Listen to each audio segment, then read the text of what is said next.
the base. Mystical monsters, magical powers, martial arts, mixed with good versus evil conflicts, the human condition, and values. Where's this going? I think I need to reframe that question into what is Wuxia? A surface level explanation. Now, let me say this. This is a wholly surface level explanation. This is an extremely deep genre, and this isn't the only Chinese fantasy genre. There's a bunch of them. There's Xianxia, there's Qihuan, I think that's what it's called. There's at least 4 separate, and then they break down into subgenres past that. And so this is a wholly surface level explanation, just trying to have people wrap their heads around what this genre is for those who are coming into it brand new, which I know a lot of people are. And that's why I thought, with Where Winds Meets releasing, I thought this was the perfect time to talk about this. The Climb. Wuxia, or pronounced in English, how you say it is Wuxia or Wuxia. So Wuxia literally means martial arts and chivalry. This is a type of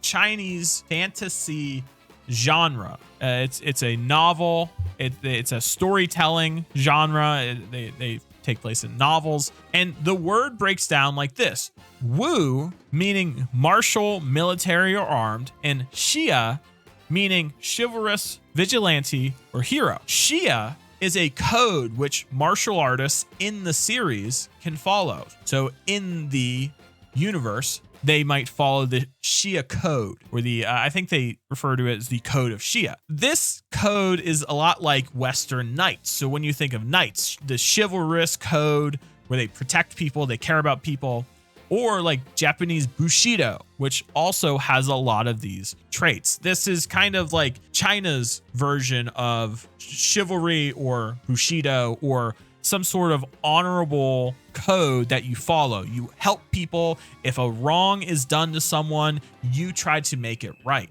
That kind of thing. The term wuxia is a more recent term, but Xia is a type of story dating back over 2,000 years. However, wuxia, the storytelling, the fantasy genre, has their roots dating back to around 300 to 200 BC. So this is still a very, very old storytelling genre. And so this goes back literally thousands of years. And there's a bunch of different media that you can find this in. You can find classic tales, mythological tales, much like in the West, we would have our Greek and Roman, like the Odyssey. This is kind of like what it is. Now, wuxia very specifically,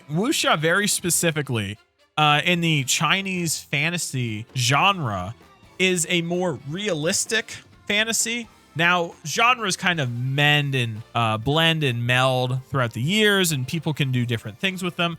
But generally, wuxia is a more grounded compared to other fantasy series.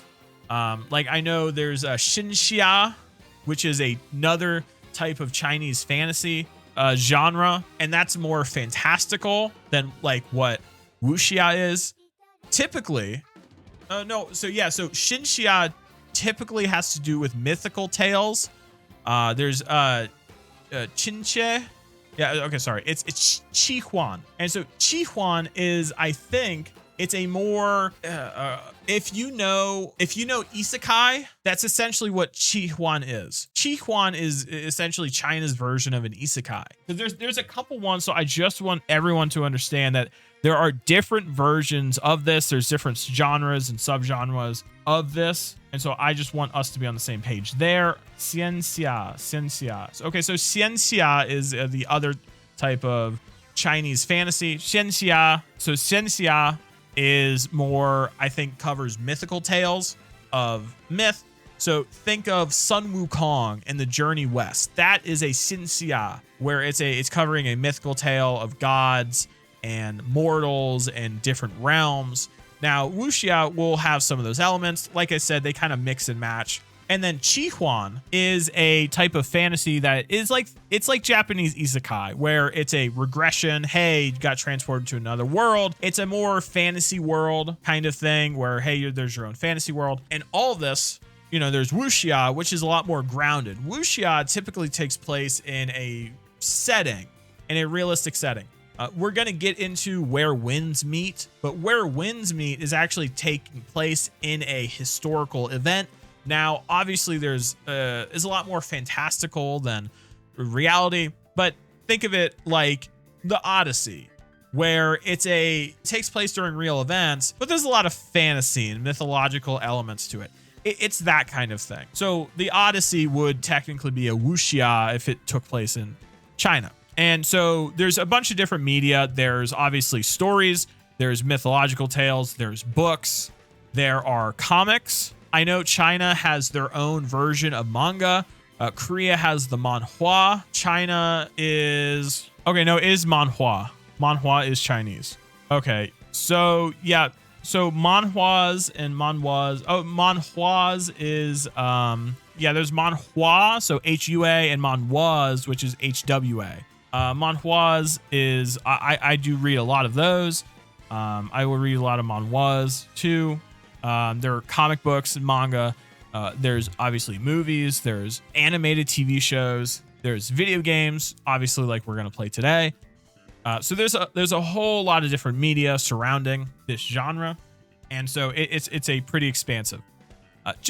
Obviously, just like in the West, where we have tons of different fantasy genres. The Slope. So Where Winds Meet. So Where Winds Meet, the game we're going to be playing today, is a free-to-play open-world action-adventure role-playing game. Now, this does not actually cover what the game is. It really doesn't. In my time playing, I have played through the game. It is on one part, yes, a RPG, but there are also little mini games littered throughout the whole game. There are card games. There's a chess game. There are Guitar Hero games. There's like a horse capture. There's a horse riding mini game. There is a whole host of different genres this game is pulling from. You can very clearly feel elements from The Legend of Zelda, Breath of the Wild. You can very clearly feel elements of that. You feel elements pulled from Assassin's Creed. And it all does this with its own Wuxia kind of cover on it. And it all does it like really, really well, which is kind of surprising. So Where Winds Meet is set during the era of the 10 kingdoms and 5 dynasty periods of the 10th century in China. Now, someone might know more than me about this, but I don't really know too much about this. I just know, hey, I just want to make sure we're on the same page. So enlighten me in the comments when this video is uploaded. The origins of the game is the game was originally launched just in China in December of 2024. So it's actually been about a year since it was launched, and it has just come to the West. About last week, I think it was November 14th is when the game launched. It was developed by Everstone Studio and published by NetEase. Now, Everstone Studio is a first-party developer of NetEase. What that means is NetEase owns Everstone Studio, and it's just like a company that does its own thing, but NetEase kind of controls all of it. And so this is another game from NetEase, bringing NetEase even more into the forefront of AAA games. Would I call this a AAA game? I might. Yeah, I might. The breadth that this game has and how wide this game is, I think that's a fair statement. Quality of the game, I believe it's a fair statement to call it a AAA game. We're gonna jump into the game now, and we're gonna play a little bit. So this is Where Winds Meet. Now this, I kind of want to just kind of play the game, and then we'll talk about kind of the elements that make it more of a Wuxia game. And so we will get there, because you can basically climb just about everything in this game. This is where the Breath of the Wild elements comes in. And also something that's interesting about this game is you can actually, people can like take pictures and like they'll just like post them, and it's actually really cool. This is like a really cool feature of the game where you can see the kind of pictures people take and like the aesthetics of it all. I think it's really cool. Yeah, it's really cool. There are some really, really good ones. A couple of the thumbnails I'm going to use for this video are going to be from the community and photos I've seen. there is like a main quest. However, I've actually not really been following it too much. I've just been kind of wandering around doing adventures. Because what's interesting about the game is there's lots of like little like side events that happen. And typically from the Wuxia games that I've played, there's always like these strange little encounters that you as a player, you know, the main character will encounter that they have to try to overcome or they have to try to deal with. And you can actually jump from super high up if you hit the left on the stick, and you can take no fall damage at all. This is gonna be our first combat. Yeah, so a lot of this is like a Sekiro style, where you want to try to break their stamina, and once you do, you're able to do a large amount of damage. And there's obviously heavy attacks, but there's also parrying, light attacks, along with different moves you can use depending on the weapon. There are quite a lot of weapons, and there's like a bunch of different martial arts too for each weapon. Here, I'll show you. So if you go to start and then you hit develop, you're able to look at your abilities, and depending on the weapon you have, you can choose a different martial art. And so for the spear right now, I actually am using the nameless spear. The skill that I get is called Qihuan's lock. So it immobilizes the target for 2 seconds, dealing damage. It also restores 30 endurance and reduces endurance consumption by 10 seconds for 5 seconds, 10% for 5 seconds. And then I also have something called an inner way, which is like another passive you can unlock, and that boosts this even more. So the increased endurance cost reduction is gained. But one of my favorite things about this is the heavy attack. If you hold it down, it starts to do this spinning. And this spinning does a ton of damage. Yeah, so there's something in this game where you can parry in this game, or you can deflect, but there's actually a system built in where if you want help or a support, you can. So if for whatever reason you miss the parry, the game will slow down and it will give you a second to be able to do it, which I think is really nice, especially when getting used to the game. It's really helpful to be able to learn when strikes might happen and how to block them, and also it's a little bit more of a relaxed experience, if I'm being honest. Being able to just have the game be able to help with the deflect. Now, obviously, you're still deflecting, and you could only do it 2 times in a row. So if you're fighting a boss, you kind of run out of help. So you do still have to learn on your own, but there's a little bit of leeway there. The help, the support does come back after a short while.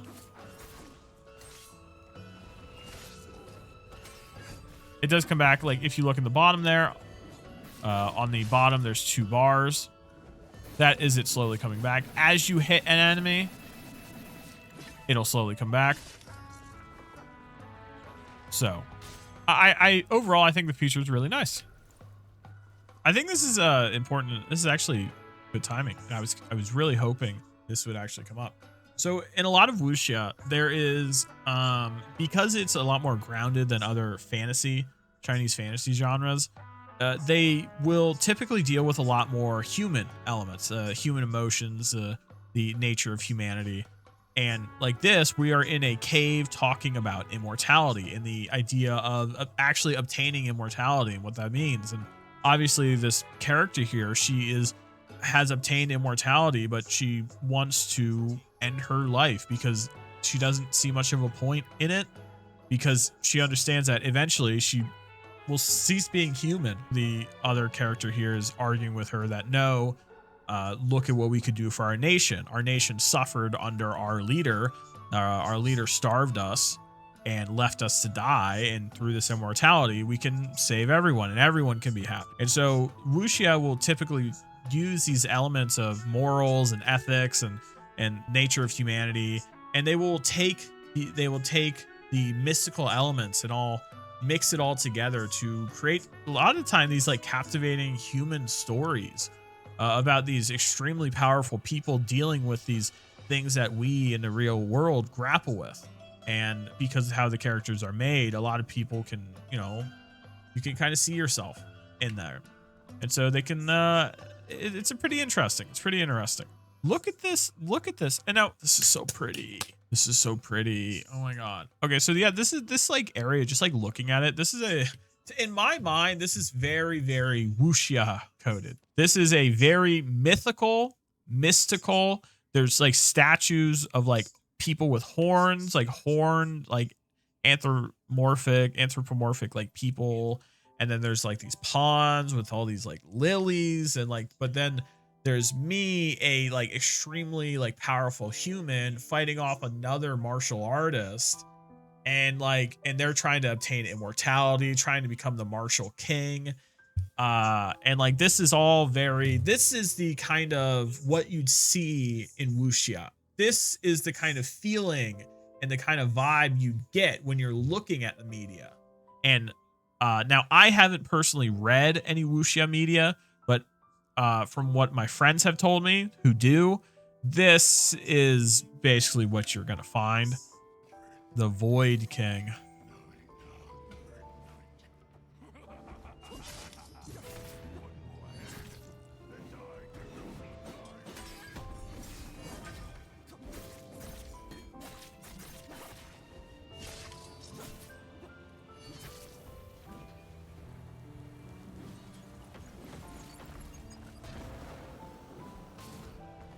Oh.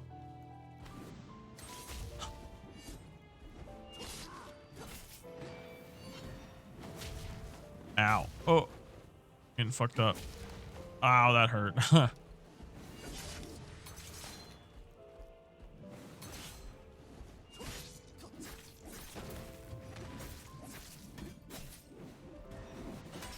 Oh, I almost missed that.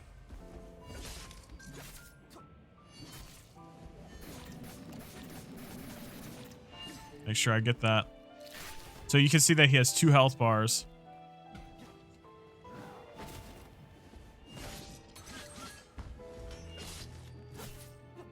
Oh, got him onto the second.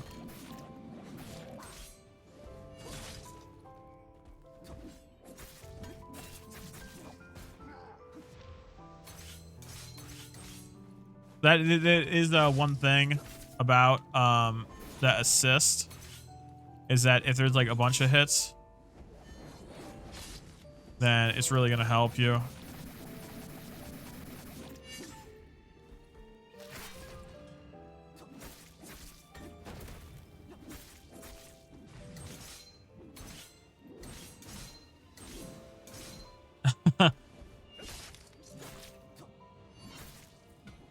I'm putting fire on my weapon to help deal some more damage.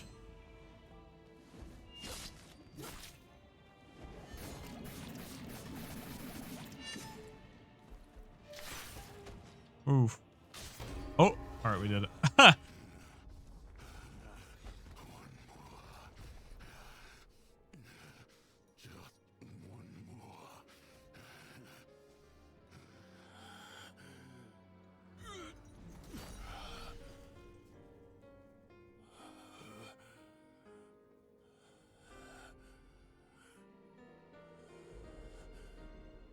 Oh.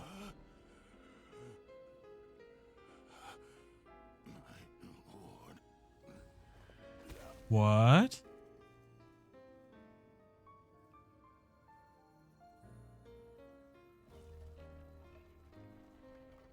Who was that?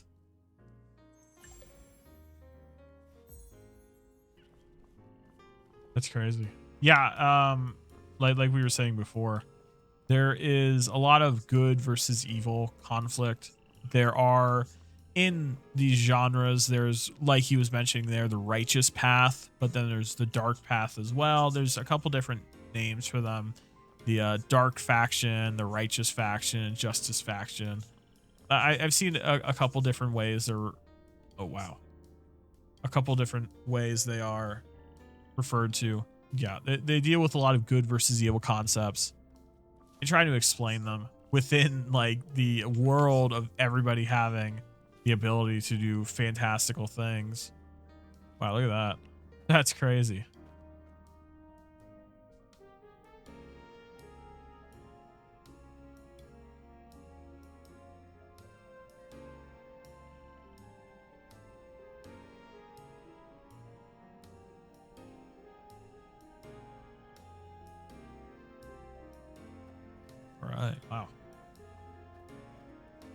I had to take it in for a second. So another thing that's kind of interesting about this, and that takes place in a lot of Wuxia environments, is there's the idea of a sect. So it's a group, Wuxia, Chinese, these types of themed fantasy, there are usually different sects. And so in this game, there's the Well of Heaven, Silver Needle, Raging Tides, Midnight Blades, Nine Mortal Ways, Velvet Shade, the Masked Troop, and Lone Cloud. Oh, Hollow Veil, Inkbound Order, Mohist Hill. And so these act as like guilds in the more Western sense, or clans. A sect is usually a group of people all training in the same martial art, and they have their own form of martial art that they train in and try to improve. And so this is actually a perfect example of this game really representing the Wuxia elements a lot. And honestly, I just think this is super cool. I think this is really cool, and I really like it. I'm going to personally try to join the Raging Tides because they focus on spearmanship. And so that's the kind that calls for me. And so eventually I will figure out how to join that. Okay. Oh, claim. All right. I'm not too sure what's happening, but okay. Oh, all right. Uh-huh. Oh, yep. Yep. I don't know what's happening. A thing with Chinese games, I will say, is they kind of overwhelm you with like the UI. There's always just a ridiculous amount of stuff like on screen. The Crest. So far played I want to say about an hour or so of where when meets, and there's so far we've seen a lot of different ways that this game heavily represents the wuxia genre of Chinese fantasy, with the mystical elements, the fantastical elements, the aesthetic elements, the martial arts, the different clans, the way it represents good and evil, the way it talks about the human condition, like the desire to live forever.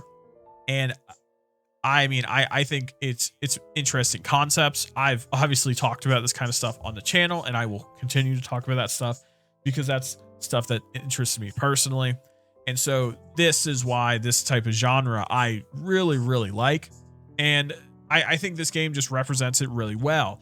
And going forward, or sorry, some of the things it didn't talk about and some of the things it didn't show that I think I should also mention. And now let me just say, it might show up in the game. I just haven't gotten farther enough. More mythological beasts kind of will sometimes show up, like different types of animals, different types of spirits, different types of creatures like demons. Those can be part of it. Dragons, they can be part of it. Ghosts, obviously, we were just looking at ghosts. So there's you know, a sort of fantastical element to it. But the thing is with wuxia is it's not like, it doesn't go so far where it's all just fantasy, right? There's just fantasy monsters everywhere. It's not really like that. It takes a more grounded element. But in some other tropes that you might find are, I know, flying swords. So people standing on top of swords and flying. I know that's an element that a lot of people will see. But there's more like mystical creatures that show up, different types of horses, different types of beasts that the main character has to try to fight. That obviously doesn't show up.